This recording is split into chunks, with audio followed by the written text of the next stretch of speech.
So hello friends, welcome to পিওডাবল academy. তো বন্ধুরা, তোমাদের জন্য নিয়ে চলে এসেছি অর্জুন ব্যাচ 2.0 প্রথম জিওগ্রাফি ক্লাস বা প্রথম ভূগোল ক্লাস। আর আজকের টপিক থাকবে তোমাদের অ্যাটমসফিয়ার বা বায়ুমণ্ডল, অর্থাৎ জিওগ্রাফির সর্বপ্রথম চ্যাপ্টার সেটি হচ্ছে বায়ুমণ্ডল। সেই চ্যাপ্টার থেকে কিছু গুরুত্বপূর্ণ প্রশ্ন বা গুরুত্বপূর্ণ ডেসক্রিপটিভ মডেল যেগুলো পরীক্ষায় আসে, সেভাবেই আমি তোমাদের আজকে এই জিওগ্রাফি ক্লাসটি করাবো। আর আজ আমি তোমাদের বায়ুমণ্ডলে থাকা গ্যাসের পরিমাণ এবং নিষ্ক্রিয় গ্যাস সম্পর্কে কয়েকটি কথা বলবো। এছাড়াও বিভিন্ন স্তর সম্পর্কে তোমাদের আজকে এই ক্লাসের মধ্যে তোমাদের শর্ট আকারে বলবো, এবং যেগুলি পরীক্ষার মধ্যে আসে সেই রিলেটেডই আমি তোমাদের আজকে পড়াবো। তো অবশ্যই ভিডিওটি তোমাদের জন্য হেল্পফুল হবে আমি জানি। তো অবশ্যই ভিডিওটিকে লাইক করে নাও, চ্যানেলটিকে সাবস্ক্রাইব করে নাও।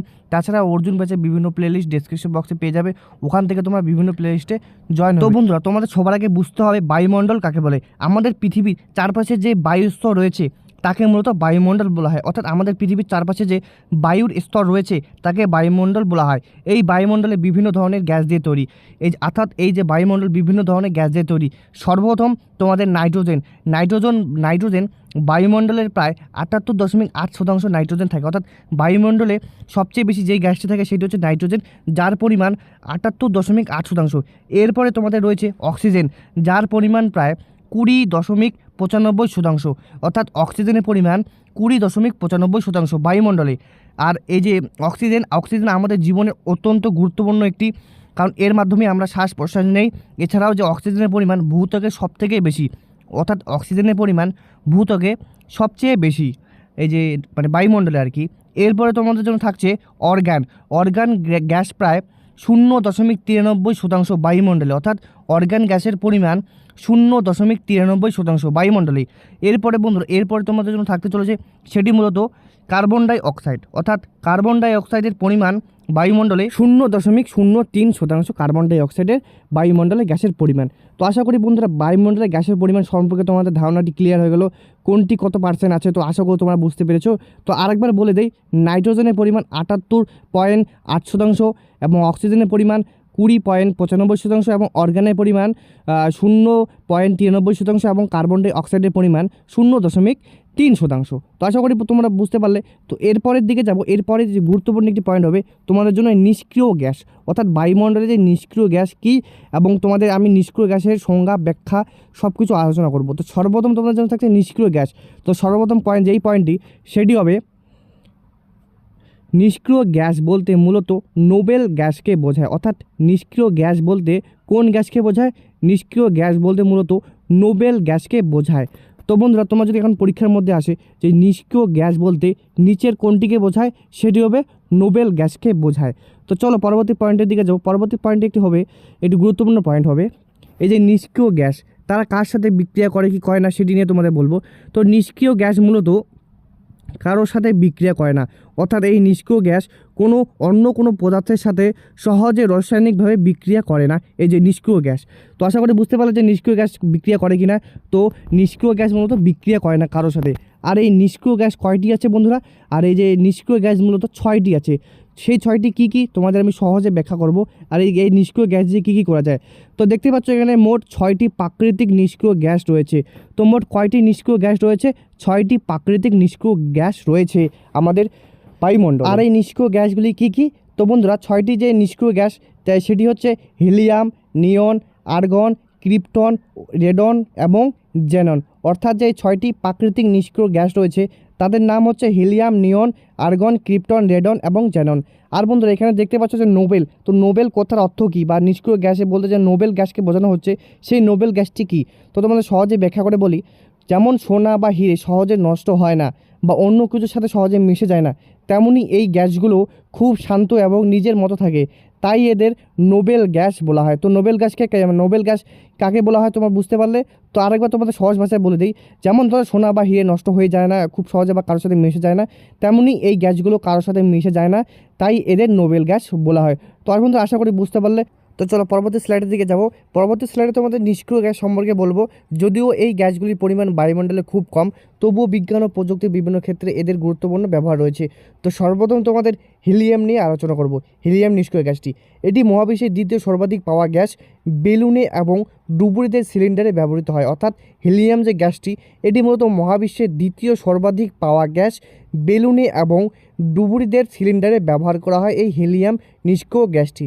তো কোথায় কোথায় ব্যবহার করা হয়? বেলুনে এবং ডুবুরিদের সিলিন্ডারে ব্যবহার করা হয়। তো আশা করি তোমরা বুঝতে পারলে হিলিয়াম গ্যাস সম্পর্কে। এরপরে তোমাদের সাথে আমি আলোচনা করব নিয়ন নিষ্ক্রিয় গ্যাস সম্পর্কে, অর্থাৎ নিয়ন নিষ্ক্রিয় গ্যাস সম্পর্কে আলোচনা করব। তো বন্ধুরা, নিয়ন নিষ্ক্রিয় গ্যাস মূলত উজ্জ্বল বিজ্ঞাপনের আলো বা সাইনবোর্ডের লালচে আলো তৈরির জন্য ব্যবহৃত হয়। অর্থাৎ যে নিয়ন নিষ্ক্রিয় গ্যাসটি এটি মূলত উজ্জ্বল বিজ্ঞাপনের আলো বা সাইনবোর্ডের লালচে আলো তৈরির জন্য ব্যবহার করা হয় বা ব্যবহৃত হয়। এরপরে 3 নম্বর থাকতে হচ্ছে আর্গন, AR। এই যে আর্গন নিষ্ক্রিয় গ্যাসটি কিসে ব্যবহৃত হয়? এটি বায়ুমণ্ডলের সবথেকে বেশি পরিমাণে পাওয়া নিষ্ক্রিয় গ্যাস। তো বায়ুমণ্ডলের সবথেকে পরিমাণে পাওয়া নিষ্ক্রিয় গ্যাস কোনটি? সেটি মূলত আর্গন। এটি মূলত বৈদ্যুতিক বাল্বে এটি ব্যবহার করা হয়। অর্থাৎ যে আর্গন গ্যাসটি এটি মূলত বৈদ্যুতিক বাল্বে ব্যবহার করা হয়। তো এখন আপাতত তোমাদের 3টি আমি নিষ্ক্রিয় গ্যাস পড়লাম, বুঝালাম। এখন তোমাদের আর 3টি নিষ্ক্রিয় গ্যাস নিয়ে বোঝাবো আর কি। আর 3টি নিষ্ক্রিয় গ্যাস, সেই 3টি নিষ্ক্রিয় গ্যাস কী কী? Krypton, radon, xenon. অর্থাৎ সর্বপ্রথম তোমাদের হিলিয়াম, নিয়ন, আর্গন হয়ে গেল। এখন তোমাদের ক্রিপ্টন, রেডন, জ্যানন নিয়ে বোঝাবো। তো সর্বপ্রথম ক্রিপ্টন নিয়ে আসি। ক্রিপ্টনে এটি বিশেষ ধরনের ফ্ল্যাশ লাইট এবং লেজারে ব্যবহৃত হয়। অর্থাৎ ক্রিপ্টন যে লাইটটি বিশেষ ধরনের ফ্ল্যাশ লাইট এবং লেজারে ব্যবহৃত হয়। তো ক্রিপ্টন কিসে ব্যবহৃত হয় তোমরা আশা করি বুঝতে পারলে। এরপরে রেডন, অর্থাৎ রেডন হলো একটি তেজস্ক্রিয় গ্যাস। অর্থাৎ রেডন একটি তেজস্ক্রিয় গ্যাস যা সাধারণত ক্যান্সার চিকিৎসায় ব্যবহৃত হয়। তো পরীক্ষা আসতে পারে ক্যান্সার চিকিৎসার জন্য কোন নিষ্ক্রিয় গ্যাসটি ব্যবহার করা হয় বা ব্যবহৃত হয়? সেটি হবে মূলত রেডন নিষ্ক্রিয় গ্যাস। তো বন্ধুরা, এরপরে 6 নম্বরে থাকতেছে জ্যানন। তো জ্যানন নিয়ে আলোচনা করব। জ্যানন হচ্ছে হাই ইন্টেন্সিটি ডিসচার্জ ল্যাম্প বা গাড়ি হেডলাইটে ব্যবহৃত হয়। অর্থাৎ জ্যানন যে নিষ্ক্রিয় গ্যাসটি এটি মূলত হাই ইন্টেন্সিটি ডিসচার্জ ল্যাম্প বা গাড়ির হেডলাইটে ব্যবহৃত হয়। অর্থাৎ গাড়ির হেডলাইটে কোন নিষ্ক্রিয় গ্যাসটি ব্যবহার করা হয়? সেটি মূলত জ্যানন নিষ্ক্রিয় গ্যাসটি ব্যবহার করা হয়। তো বন্ধুরা, আশা করি তোমরা বুঝতে পারলে এই 6টি নিষ্ক্রিয় গ্যাস সম্পর্কে। তো চলো পরবর্তী স্লাইডের দিকে যাব। পরবর্তী স্লাইড তোমাদের আমি বোঝাবো বিভিন্ন স্তর নিয়ে, অর্থাৎ বায়ুমণ্ডলের বিভিন্ন স্তর নিয়ে। তো সর্বপ্রথম এখানে দেখতে পাচ্ছ উপাদানের উপর ভিত্তি করে বায়ুমণ্ডলকে 2 ভাগে ভাগ করা যায়। অর্থাৎ উপাদানের উপর ভিত্তি করে বায়ুমণ্ডলকে কয় ভাগে ভাগ করা যায়? বায়ুমণ্ডলকে 2 ভাগে ভাগ করা যায়। সেই 2টি ভাগ কী কী এবং সেই 2টি ভাগে কত কিমি পর্যন্ত বিস্তৃত সেটি নিয়ে আলোচনা করব। তো সর্বপ্রথম যেই ভাগটি, প্রথম ভাগটি হচ্ছে হোমোস্ফিয়ার। অর্থাৎ প্রথমটি হলো হোমোস্ফিয়ার, যা মূলত পৃথিবী পৃষ্ঠ থেকে প্রায় 0 থেকে 91 কিলোমিটার পর্যন্ত বিস্তৃত। অর্থাৎ হোমোস্ফিয়ার 0 থেকে 91 কিলোমিটার পর্যন্ত বিস্তৃত। এই স্তরে বিভিন্ন গ্যাস প্রায় সমানভাবে মিশে থাকে। এরপরে তোমাদের থাকছে হোটোস্ফিয়ার। এই হোটোস্ফিয়ার প্রায় 90 কিলোমিটার থেকে প্রায় 10,000 কিলোমিটার পর্যন্ত বিস্তৃত থাকে, যেখানে গ্যাসগুলি তাদের ভরের ভিত্তিতে আলাদা হয়ে যায়। অর্থাৎ এই যে প্রথম যেই 2টি ভাগ, সেই 2টি ভাগ হলো হোমোস্ফিয়ার এবং হোটোস্ফিয়ার। তার উচ্চতা এবং দৈর্ঘ্য তোমাদের আমি বলে দিলাম। এরপর তোমাদের থাকছে বায়ুমণ্ডলের বিভিন্ন স্তর। তো এবার বায়ুমণ্ডলের বিভিন্ন স্তর নিয়ে তোমাদের আলোচনা করবো। সর্বপ্রথম থাকে টপোস্ফিয়ার। তো টপোস্ফিয়ার সম্পর্কে বলি।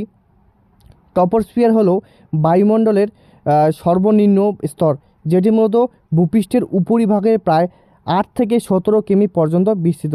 অর্থাৎ টপোস্ফিয়ার ভূপৃষ্ঠের উপরিভাগের প্রায় 8 থেকে 17 কিমি পর্যন্ত বিস্তৃত। এরপর তোমাদের থাকছে নেক্সট যেই পয়েন্টটি, এই স্তরে মূলত ঝড়, বৃষ্টি, বজ্রপাত, কুয়াশা ইত্যাদি দেখা যায়। অর্থাৎ যে এই স্তরে মূলত ঝড়, বৃষ্টি, বজ্রপাত, কুয়াশা ইত্যাদি দেখা যায়। এই জন্য এই স্তরকে মূলত তোমাদের ক্ষুব্ধমণ্ডলও বলা হয়। এবং এই স্তরে আরেকটি বৈশিষ্ট্য, প্রতি কিলোমিটার উচ্চতা বৃদ্ধির জন্য বায়ুর উষ্ণতা প্রায় 6.4 ডিগ্রি সি হারে কমে যায়। অর্থাৎ উচ্চতা বাড়ার সাথে সাথে এই স্তরের তাপমাত্রা কমতে থাকে। সাধারণভাবে প্রতি কিলোমিটার উচ্চতা বাড়লে তাপমাত্রা প্রায় 6.4 ডিগ্রি সেলসিয়াসে কমে যায়। তো আশা করি বুঝতে পারলে টপোস্ফিয়ারের বৈশিষ্ট্য। এবং এই টপোস্ফিয়ারকে মূলত ক্ষুব্ধমণ্ডল কেন বলা হয় জানো তোমরা বন্ধুরা? তো এখানে এটি মূলত টপোস্ফিয়ার হচ্ছে সর্বনিম্ন স্তর। এখানে ঝড়, বৃষ্টি, বজ্রপাত ইত্যাদি কিছু হয়, এই জন্য এই স্তরকে ক্ষুব্ধমণ্ডল বলা হয়। অর্থাৎ ক্ষুব্ধমণ্ডল বলার পেছনে অনেক কারণ থাকে। আর এখানে মূলত ধরো তোমাদের জেট বিমান, টেট বিমান চলে না। এর পরবর্তী যে স্তরটির দিকে যাব, পরবর্তী স্তরটি হলো স্ট্র্যাটোস্ফিয়ার। আর স্ট্র্যাটোস্ফিয়ারের তোমাদের সর্বপ্রথম তোমাদের যেই বৈশিষ্ট্য নিয়ে আলোচনা করব, ভূপৃষ্ঠের উপরিভাগের প্রায় 12 থেকে 50 কিমি বিস্তৃত। অর্থাৎ যে স্ট্র্যাটোস্ফিয়ার যে স্তরটি সেটি মূলত ভূপৃষ্ঠের উপরিভাগের প্রায় 12 থেকে 50 কিমি পর্যন্ত বিস্তৃত। তো বন্ধুরা, তো স্ট্র্যাটোস্ফিয়ার মানে কত কিমি পর্যন্ত বিস্তৃত? 12 থেকে 50 কিমি পর্যন্ত বিস্তৃত। এরপরে পরবর্তী তোমার যেই পয়েন্টটির দিকে যাব, পরবর্তী পয়েন্টটি হবে স্ট্র্যাটোস্ফিয়ার নিয়ে আলোচনা করব। তো সেটি হচ্ছে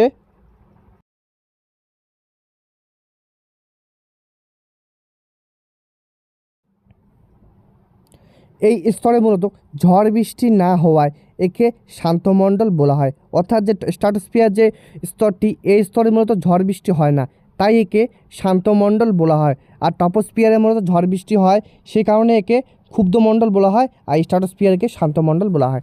এরপরে মিলিটারি প্লেন বা কমার্শিয়াল প্লেন এই বায়ুমণ্ডলের স্তর দিয়েই চলাচল করে। অর্থাৎ স্ট্র্যাটোস্ফিয়ার দিয়ে মূলত মিলিটারি প্লেন বা কমার্শিয়াল প্লেনগুলি বায়ুমণ্ডলে চলাচল করে, এগুলি পরীক্ষার মধ্যে আসে। এবং পরবর্তী যেটি আছে সেটি হচ্ছে এই স্তরকে ওজোনোস্ফিয়ার বলে। অর্থাৎ যে স্ট্র্যাটোস্ফিয়ার যে স্তরটি, একে মূলত ওজোনোস্ফিয়ার বলে।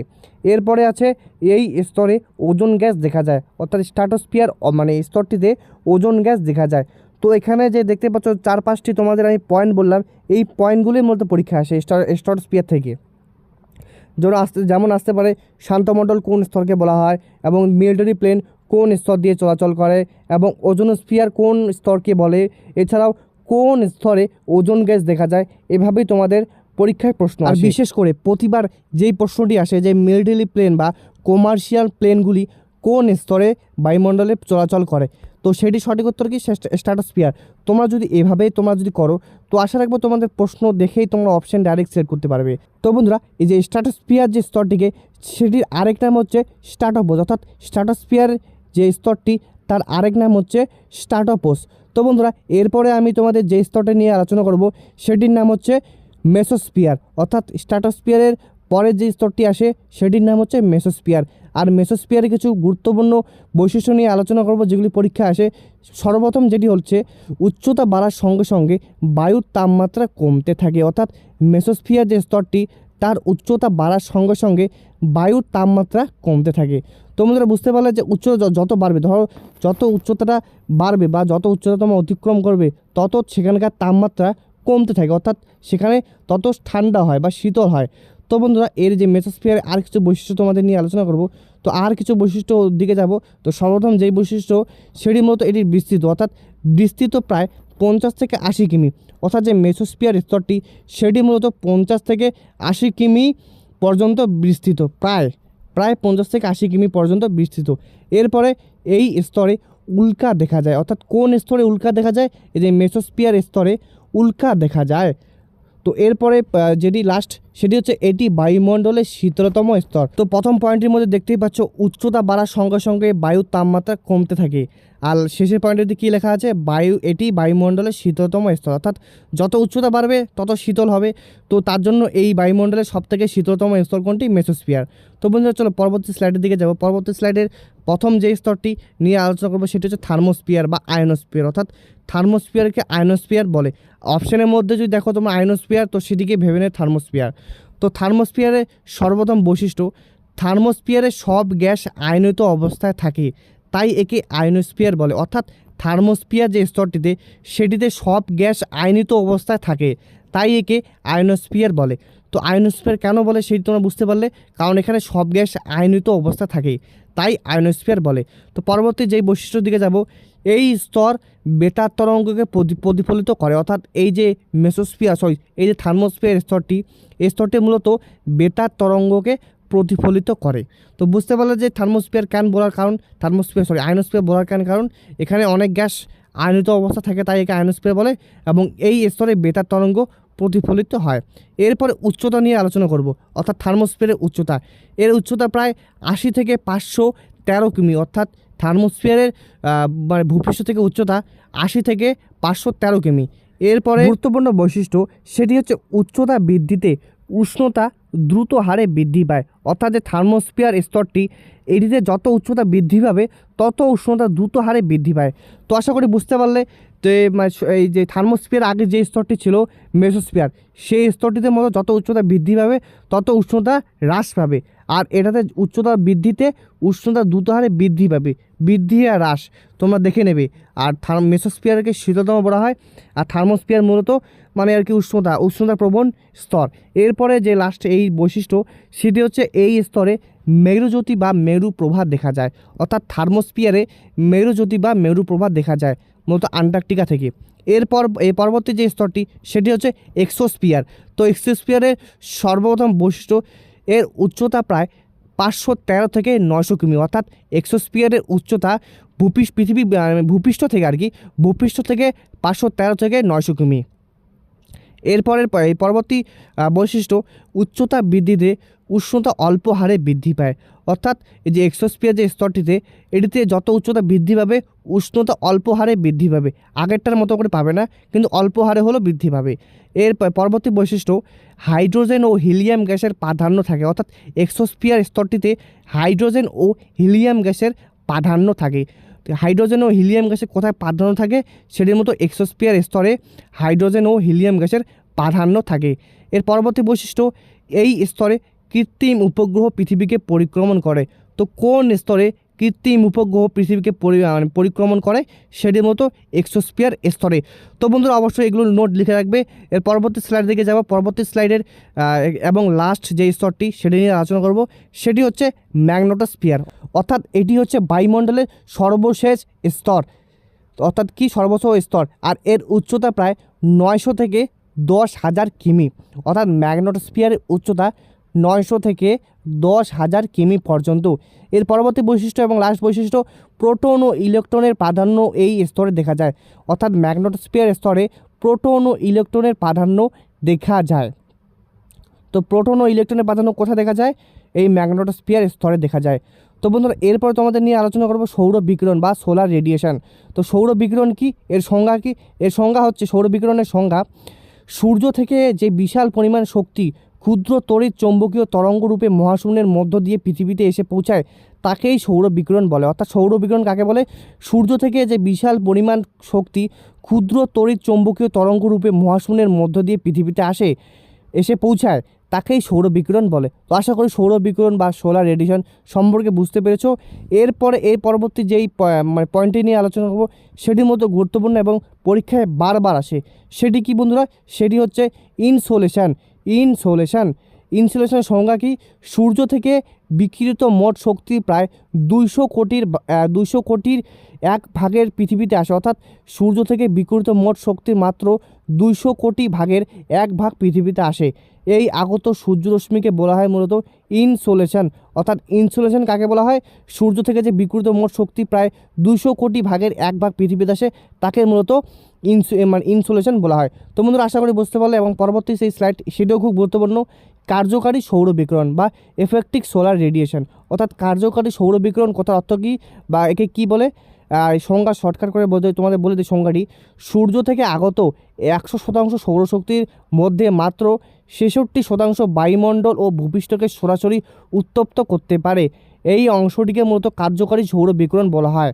অর্থাৎ সূর্য থেকে যে আগত 100% সৌরশক্তির মধ্যে, অর্থাৎ যে সূর্য থেকে যে 100% সৌরশক্তি আসে তার মধ্যে মাত্র 66% বায়ুমণ্ডল ও ভূপৃষ্ঠকে সরাসরি উত্তপ্ত করতে পারে। অর্থাৎ 66% শুধুমাত্র ভূপৃষ্ঠকে সরাসরি উত্তপ্ত করতে পারে। এই অংশটিকে কার্যকারী সৌর বিকিরণ বলা হয়। তো আশা করি কার্যকারী সৌর বিকিরণ সম্পর্কে তোমরা বুঝতে পারলে। এর পরবর্তী থাকবে অ্যালবেডো। অর্থাৎ অ্যালবেডোর সংজ্ঞা নিয়ে এখন আলোচনা করব। সূর্য রশ্মির বাকি 34% তাপ পৃথিবীকে উত্তপ্ত না করে মেঘ ও ধূলিকণার তুষারপাত দ্বারা প্রতিফলিত করে পুনরায় মহাশূন্যে ফিরিয়ে দেয়। একেই পৃথিবীর অ্যালবেডো বলে। অর্থাৎ পৃথিবীর অ্যালবেডো কাকে বলে? সূর্যরশ্মির বাকি 34% তাপ পৃথিবীকেই উত্তপ্ত না করে মেঘ ও ধূলিকণা ও তুষারপাতের দ্বারা প্রতিফলিত করে পুনরায় মহাশূন্যে ফিরে দেয়। একেই পৃথিবীর অ্যালবেডো বলে। পৃথিবীর গড় অ্যালবেডো 34%। তো বন্ধুরা আশা রাখবো তোমাদের ভিডিওটি ভালো লেগেছে এবং তোমাদের ভবিষ্যতে ভিডিওটি কাজে লাগবে। তো সেজন্য তোমরা সম্পূর্ণ নোট লিখে রাখো। তো আমি গ্যারান্টি দিয়ে বলতেছি তোমাদের যে এই যে অর্জুন ব্যাচের নোটগুলি প্রতিটি এক্সামের জন্য কাজে লাগবে। তো বন্ধুরা আজকের জন্য বাই বাই, নেক্সট ভিডিও দেখা হচ্ছে তোমাদের সাথে। তো আজকের জন্য টাটা।